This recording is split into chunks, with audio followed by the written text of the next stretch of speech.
कहानी एक छोटे शहर के दो व्यापारियों राकेश और मोहन की है। दोनों का काम एक ही बाजार में था, लेकिन उनके व्यापार करने के तरीके एकदम अलग थे। राकेश हमेशा ईमानदारी से काम करता था और ग्राहकों का विश्वास जीतने में विश्वास रखता था।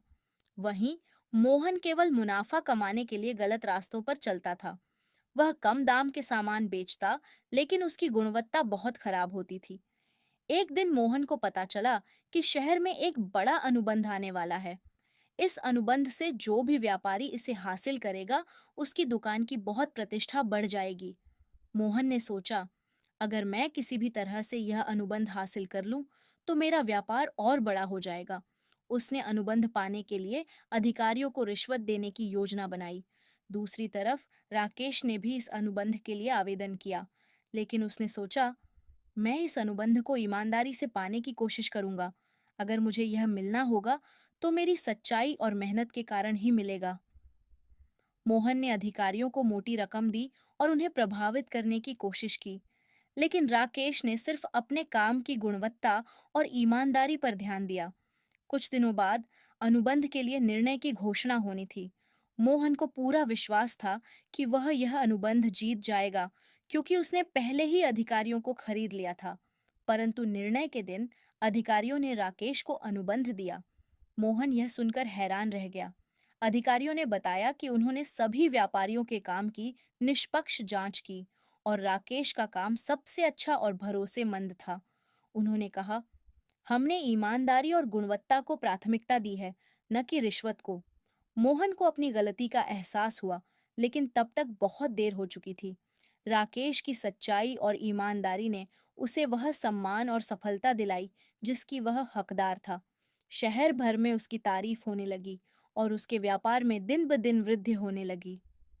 इस कहानी से हमें यह सीखने को मिलता है कि झूठ, धोखा और रिश्वत से हमें शायद थोड़ी देर के लिए सफलता मिल जाए, लेकिन सच्चाई और ईमानदारी से हमें स्थायी और सच्ची सफलता मिलती है। सत्य की हमेशा जीत होती है। अमन और रघु दो सगे भाई थे। अमन एक सीधा साधा और ईमानदार व्यक्ति था, जबकि रघु हमेशा से चालाक और लालची था। गांव में लोग अमन की इज्जत करते थे, जबकि रघु से वे दूरी बनाए रखते थे। अमन ने अपने छोटे भाई को कई बार माफ किया, लेकिन रघु हमेशा कोई ना कोई चाल चलता रहता था। रघु अपने घर में बैठा हुआ कुछ सोचता है। रघु अमन की सादगी और ईमानदारी का फायदा उठाना चाहता था। उसने एक दिन अपने भाई को ठगने की योजना बनाई। उसने सोचा, अगर मैं अमन को अपने जाल में फंसा लूं, तो उसकी सारी संपत्ति मेरी हो जाएगी। रघु अमन के पास जाकर उसे सोने का लालच देता है। रघु ने अमन से कहा, भैया, मैंने सुना है कि गांव के पास एक पुरानी नदी है, जिसके किनारे बहुत सा सोना दबा हुआ है। अगर हम वहां चलें, तो हमें बहुत धन मिलेगा। अमन ने पहले तो संदेह किया, लेकिन उसने अपने छोटे भाई पर भरोसा किया और सोचा कि उसे मदद करनी चाहिए। अमन और रघु जंगल के रास्ते नदी की ओर चलते हैं। दोनों भाई जंगल के रास्ते से नदी के किनारे पहुंचे। अमन को थोड़ा अजीब लगा, क्योंकि जगह सुनसान थी और आसपास कोई नहीं था। लेकिन उसने रघु पर भरोसा किया और आगे बढ़ा। जैसे ही अमन नदी के किनारे पहुंचा, रघु ने मौका देखा। उसने अमन को धक्का दिया और वह सीधे गहरी नदी में जा गिरा। अमन हक्का बक्का रह गया, क्योंकि उसे अपने छोटे भाई से ऐसी उम्मीद नहीं थी। रघु हंसते हुए बोला, अब तुम मर जाओगे और सारी संपत्ति मेरी हो जाएगी। अमन नदी में डूबने से बचने की कोशिश कर रहा है। अमन ने पानी में बहुत संघर्ष किया। वह तैरने की कोशिश करता रहा, लेकिन नदी का बहाव तेज था। लेकिन अमन हार मानने वाला नहीं था। उसने एक पेड़ की शाखा को पकड़ा और किसी तरह खुद को किनारे पर खींच लिया। अमन गांव लौटता है और रघु को बेनकाब करता है। अमन ने किसी तरह गांव लौटने का रास्ता खोजा।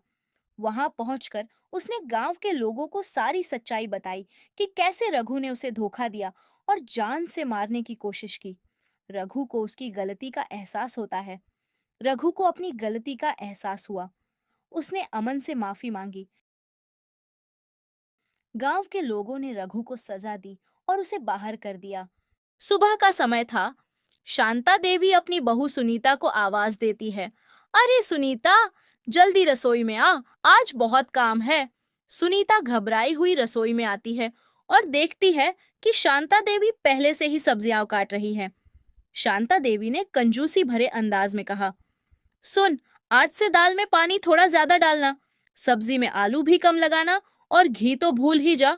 हम लोग अमीर नहीं हैं कि घी की नदियां बहाए। सुनीता परेशान होकर जवाब देती है, जी माँ जी, मैं ऐसा ही करूंगी। राजू, जो पास ही खड़ा था, मजाकिया लहजे में कहता है, माँ, आपकी कंजूसी तो घर में एक नई मिसाल कायम कर रही है। शांता देवी गुस्से में कहती है, तू चुप कर, घर में पैसे उगते हैं क्या जो फालतू खर्च कर दे। सुनीता धीरे धीरे सास की हर बात मानकर रसोई के काम में लग जाती है। वह बहुत कम सामग्री में स्वादिष्ट भोजन बनाने की कोशिश करती है। मोहल्ले की महिलाएं भी शांता देवी की कंजूसी के किस्से सुनकर हंसी मजाक करती रहती है। एक दिन मोहल्ले की महिलाएं घर पर आती हैं और कहती हैं, शांता बहन, सुना है कि तुम्हारी बहू बहुत अच्छा खाना बनाती है। आज तो हमें भी कुछ स्वादिष्ट खिलाओ।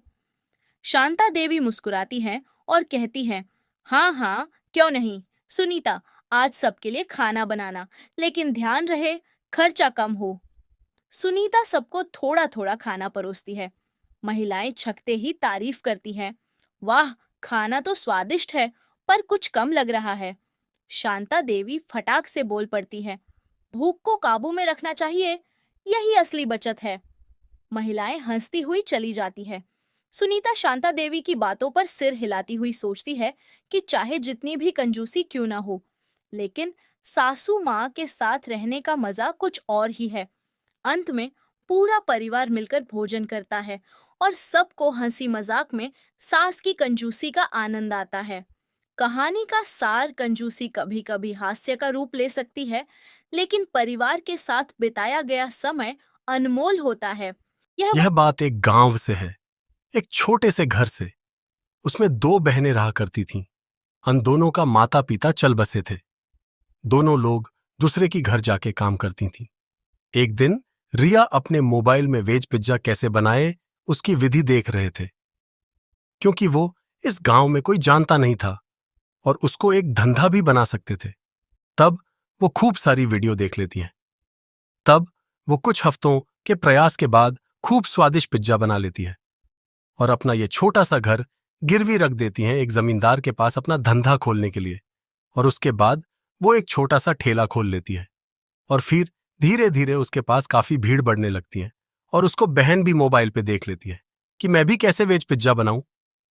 तब वो लोग शहर में ये वेज पिज्जा खोलने को सोचती हैं और कुछ दिनों बाद उन्होंने एक घर खरीद लिया।